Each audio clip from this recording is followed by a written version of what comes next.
the taste, the feel, the size and smell are science at its best. And so is laying on the grass or watching birds make nests. Science, S-C-I-E-N-C-E. Science, S-C-I-E-N-C-E. Everything is science with science everywhere. Enjoy it with your senses, your eyes, your touch and ears. Dig the dirt beneath your feet and know that soil smells like earth. Feel the air riding your bicycle, watch animals give birth. These things are part of science, to learn them is enlightening. Trees are science, but in storms that shelter they are frightening.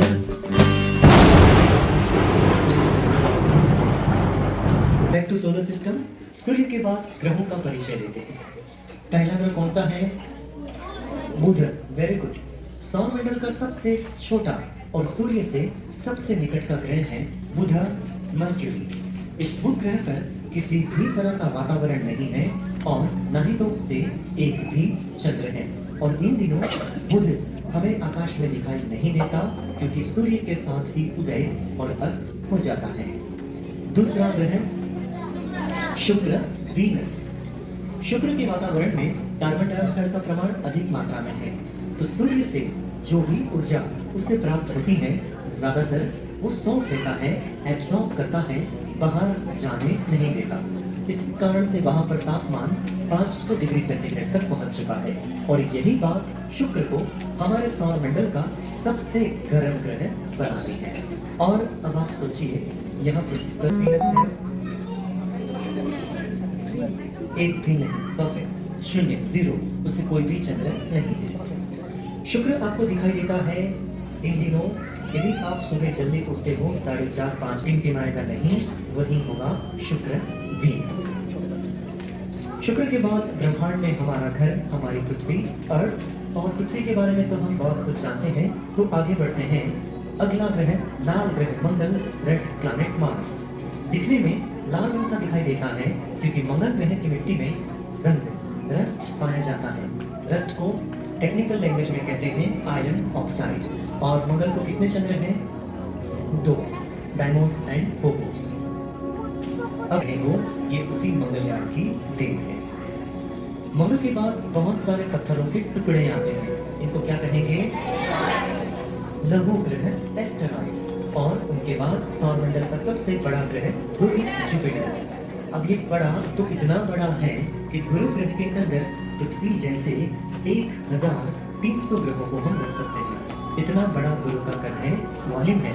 और गुरु को आज अपने कम से कम 95 प्राकृतिक उपग्रह हैं, at least 95 natural satellites.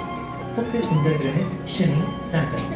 Shani दिखने में बहुत सुंदर है, जिसका कारण है शनि के वलय, रिंग्स ऑफ सैटर्न, जो बर्फ और धूल के टुकड़े हैं।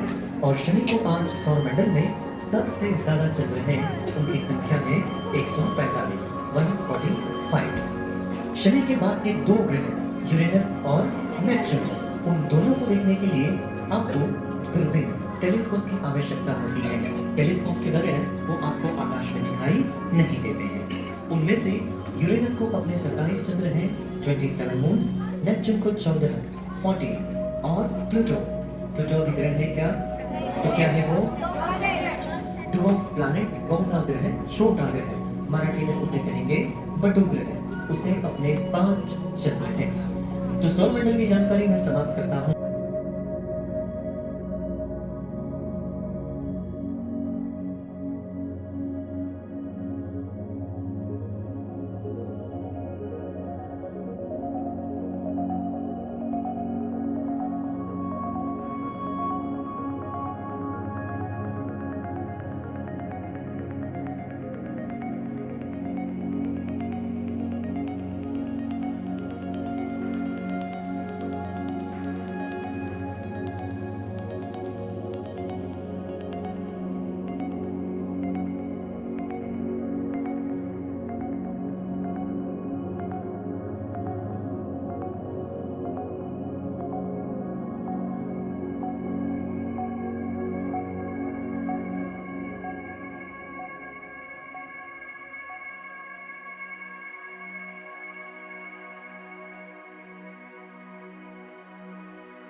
प्रकाश प्रदूषण इतना अधिक तो बुरा है, बस यहाँ से भ्रमण करता है, ना तो वो यहाँ से जाता है, ना वो यहाँ से जाता है।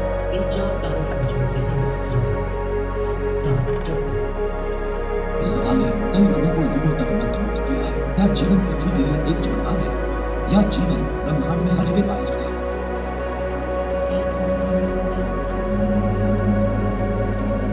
कॉस्मिक लाइफ के इस प्रश्न का उत्तर ब्रह्मांड की उत्पत्ति हमारा जीवन देने वाला सूर्य भी एक लाल विशाल गाय बन जाएगा और तब तक विस्तार रहेगा जब तक वो पृथ्वी पर सब उससे भी आगे नहीं बढ़ जाता। फिक्र न करें, ऐसा अरबों वर्षों तक नहीं होगा। किसी तारे की मृत्यु शानदार हो सकती है, लेकिन बहुत का एक चमकदार बादल उठा होता है जिसे ओरायन नेबुला कहते हैं। कुछ लोगों का मानना है कि ब्रह्मांड सौरभ से भी अधिक आकाश की गांव से एक माला जैसा है।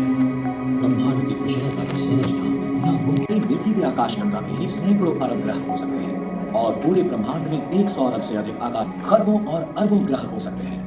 किसी ग्रह की पहली दृश्य प्रकाश छवि उतारी और गहरे अंतरिक्ष में भी ग्रहों का पता लगाया है। ये देखते हुए कि यूनिवर्स के सभी मामलों की बिग बैंग में एक समान उत्पत्ति है, ये मान लेना उचित है कि यदि जीवन एक औसत आकार के तारे के एक छोटे से ग्रह पर उभरता है, वो भी एक अनजाने आकाश लगभग असंभव है कि पास के तारे के ग्रह के साथ भी संपर्क स्थापित हो सके। अगर हम रेडियो सिग्नल भेजते हैं, हमारे 860 डिग्री फ़ारेनहाइट है। किसी भी तरल चीज का बाष्पीकरण करने के लिए पर्याप्त है, यहाँ तक कि सितारे से पहले ही बूंदों का बाष्पीकरण हो जाता है। आगे है लाल ग्रह मार्स। ये भी एक रेगिस्तानी ग्रह है।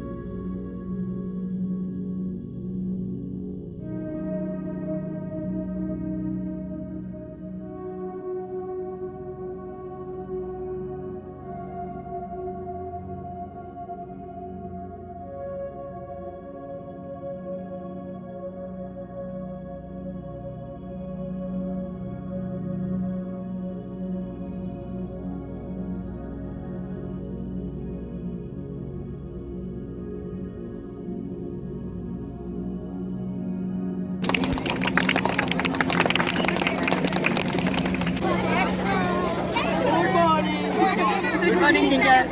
Good morning.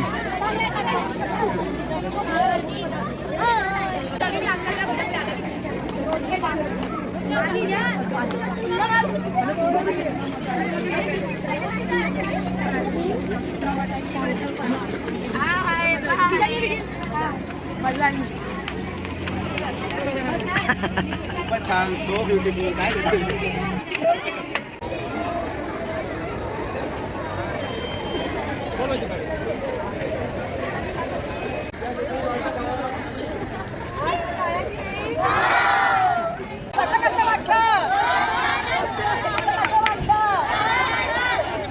One, two, three, start.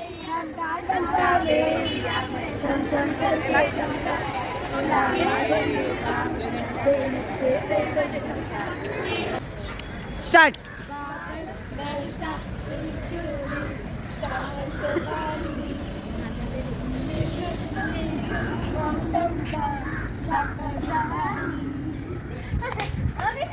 Start. Badat bangsa hijau sawan pimali Cisok cisok mosam cak Dato jawani